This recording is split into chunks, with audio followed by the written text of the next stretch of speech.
Hello everyone! Welcome back sa aking YouTube channel, Maggie Ember po. So, for today's video guys, mag-share ako ng aking lulutuin. Itong lulutuin natin guys ay paksiw na isda na nilagyan ko siya ng gabi.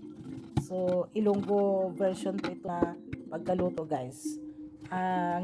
Itong gabi na to ay galing sa aking garden. Kinuha ko na siya kasi taglamig na dito sa amin, talagang malamig na kaya kinuha ko, hinarvest ko siya para mapakinabangan na rin siya habang hindi pa siya malalanta dahil sa sobrang lamig.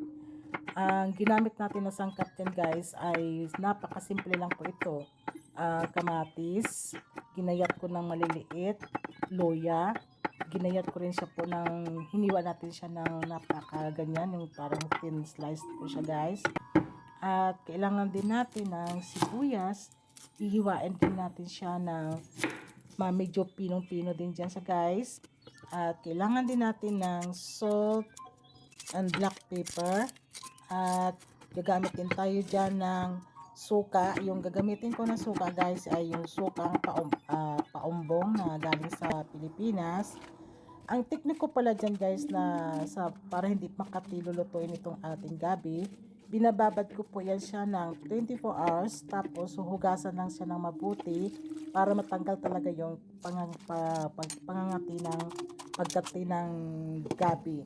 Kasi alam naman natin pag sariwa yung gabi talagang makati yan pag niluluto natin.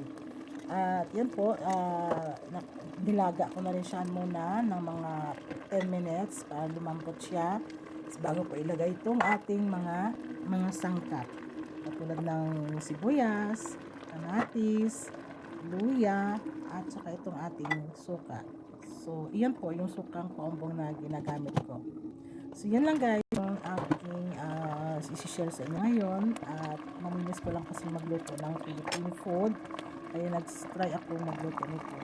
Thank you so much everyone.